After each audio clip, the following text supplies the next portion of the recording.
Hi, I have put together this support video to go over the different websites that I would use for universal screening and progress monitoring of students. For this module, I have written out all the websites that I'm going to go over briefly today, and I'm going to talk about why I chose each one. Then in class, we're going to be really focusing on these four, and then your assignment for this is just to tell me, what did you learn from this video, going through these things in class, and then also exploring them in class, and then what questions do you still have? So let's get started. So the first website that I'm going to take you to is the National Center on Intensive Intervention.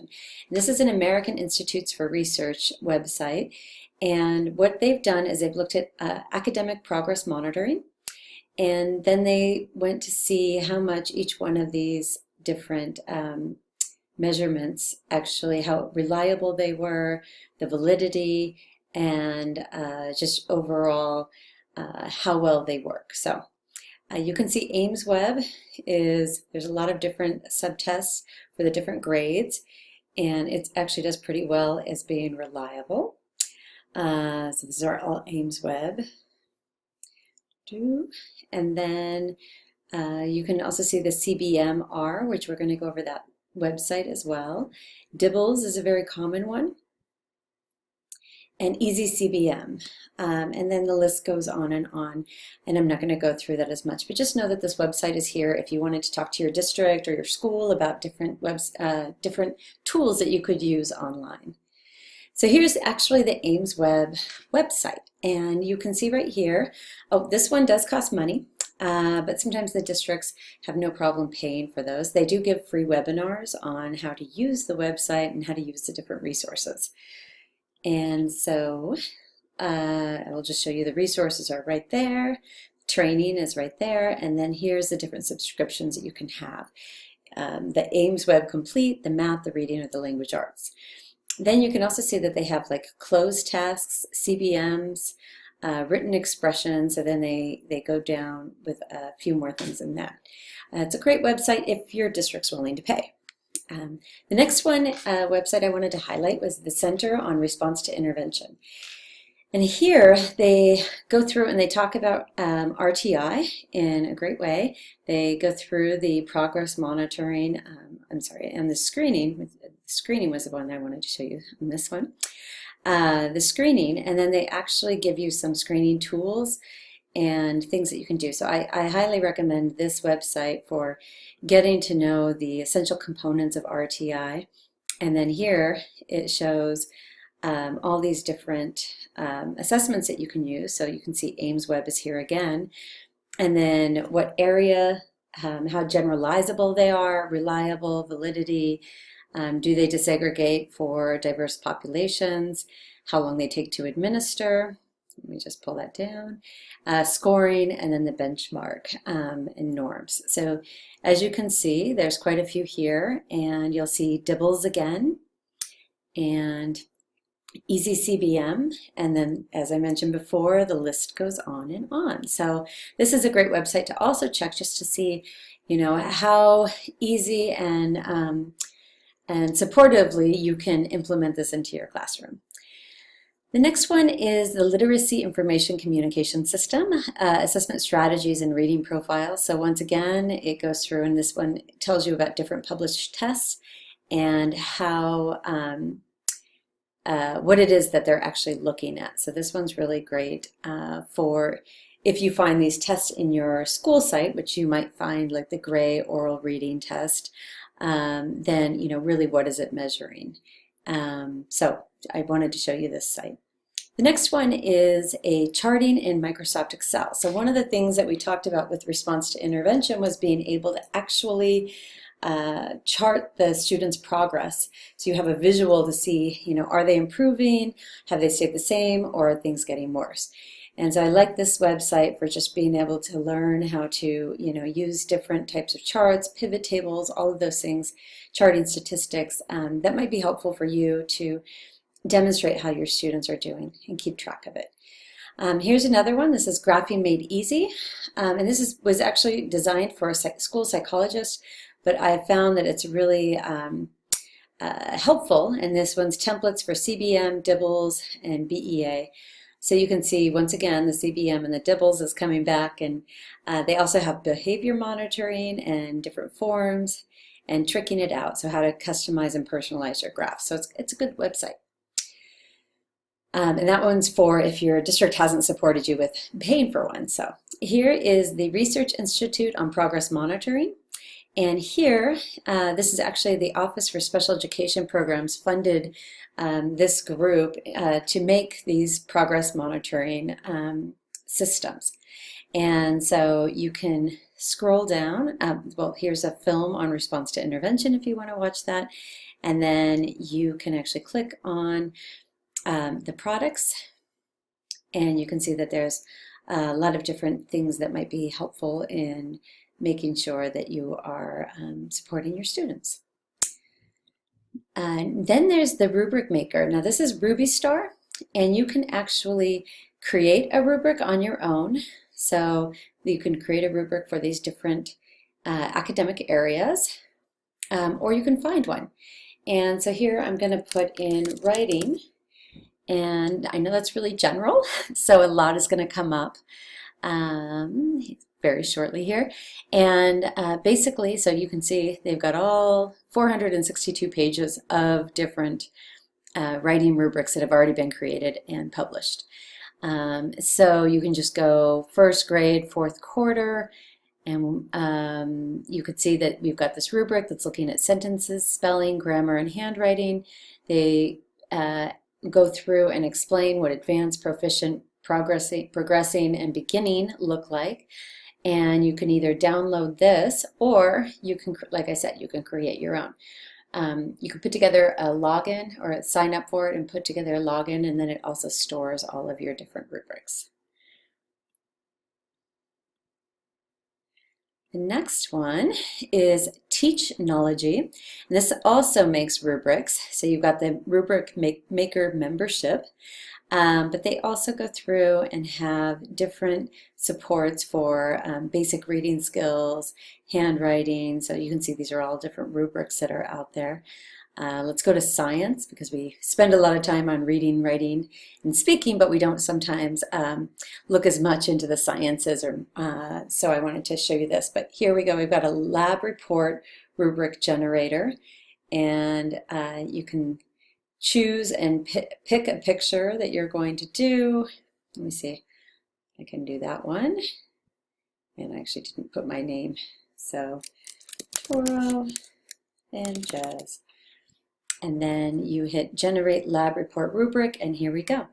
We've got the different parts of the lab report, and this is a nice printable assignment that you can put out for your students. So I like that one too. And then we have the 6+1 trait rubric, and you can see that they are aligned to the Common Core standards for K2 or 3 through 12. And I'll just hit the 3 through 12. And you can register to download this for free. I'm not going to go through and register right now, but just know that all of these things are available to you. Then we have the universal screening for reading problems, why and how we should do this. And I just want to show you a few things about the universal screening that are important. So we've already gone through, this is before you even get into the Tier 1 interventions for RTI. You actually should be doing this universal screening. And it should focus on whatever it is that you're trying to teach, so your appropriate grade level, appropriate topics, but this isn't something that you do over and over again, and it's not something that's really comprehensive about everything you'll be teaching that year or everything that you've taught so far. And so let me see, there's another to-do.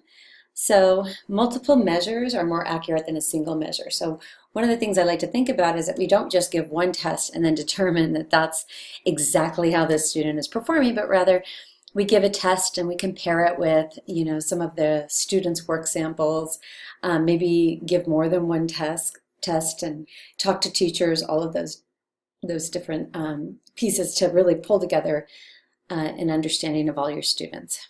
And they should address both print and comprehension skills. And once is not enough. So you actually continue giving these universal screening measures and progress monitoring measures, although they might look different. And the screening cut points will vary, so different states, districts, and schools designate unsatisfactory reading in different ways.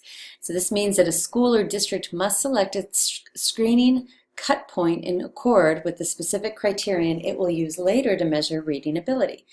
So Tier 1 instruction improves schools will have to revisit the screening cut points because Tier 1 instruction will raise long-term outcome goals and affect students' performance on screening tests. This is just important to keep in mind that it really has to go with your school and district, and it'll change. So there's not one way that I can show you that would cover everybody. This is for reading. I've mentioned Dibbles a lot, and that's just a 1-minute timed reading test to see how students are doing. And you can see we've got kindergarten, first, second, and beyond. And then also remembering that there's not one perfect way. That's why I'm showing you all these different sites. So let's go to Dibbles. So here's Dibbles, and I'm gonna hit home. You can see that it's $1 per student per year is where the payment starts. So, you know, depending on your class, sometimes your school district has already paid for this, so that's one thing to do. You can sign up for a Dibbles account right there. And they also have Dibbles for Spanish. The other thing they have is Easy CBM. So I'm gonna, and Easy CBM right here, you can see you can download the testing materials. So here, so I was already logged in. So here is Easy CBM, and I'm actually gonna start from the beginning. Easy CBM, and you can see there's the light and then there's the Teacher's Deluxe version. The Teacher's Deluxe version is $40 per year, so you have to decide if that's what you want to spend your money on, whereas the light is free, but you're not allowed to do a lot of the different things within the system. So I just logged in, so I had already created an account, and here's the dashboard. So you can see you've got students, reports, resources, measures, intervention, and account. And then do you work with native Spanish speaking students? And then of course they're reminding you that they have the Easy CBM. So you start out and you've got your students. So I'm going to start here and I'm going to call this EDUC 718 group. And we'll add that, and then we're going to add students. And you can see I can add up to 200 students. So I'll go through, I would put all of that information in, and then that would create my class. I'm going to go back to the dashboard, and I'm going to click on measures, and you can see that there's reading and math measures here, and then for each one of the different reading components and math components.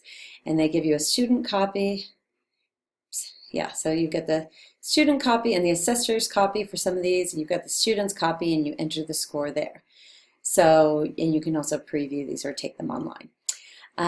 So that's a really great resource, and then it actually will go through, and you can see right here it's got reports, and you can export it to, this is to Excel, or you can put together, I think actually yeah, so then they've got these on how to actually interpret the results. So that's really, really helpful. Now, if you buy the $40 one, then you can do even more things. So let me go back to the dashboard. So I'm going to show you, there's the interventions, and it says this is only for the Teacher Deluxe Edition, and do you want to upgrade? And the resources, they have some resources here, so how to use and a manual and all of that. And then you can, of course, change your account there. Next is Intervention Central. And I went to the CBM downloads, and here's the warehouse. And you've got reading, math, and other academic skills. You can see CBM right here. And we've got the name fluency, letter name fluency generator. So let's click on that. And then you decide, okay, you want the English alphabet, lowercase, and what font and font size you have. And you would want to possibly change that depending on the level of your students, and also if you have any of them have any visual impairments or anything like that. But yeah, so you can have, sorry, it was right here that I needed download PDF. There we go. And now we have the curriculum-based measurements, letter naming fluency test. And it goes through, and here's 11 letters. And so then you would say how many they got right. If they got one wrong, you would want to write it in on there so that you could know what their, did they mess up E with O? Or did they mess it up with X, something that doesn't really look like an E? And that will help you decide how you're going to work with that student and what they know and don't know. So that's all there. And then, and then this is just our screencast-o-matic, how I'm recording this. So let me go back to the web thing. So I've gone through everything. As you can see, we're going to practice and mess around a bit with these 4 websites and really looking through, making sure we know the information that we need to and that you have some tools to take with you. Thank you and have a great day.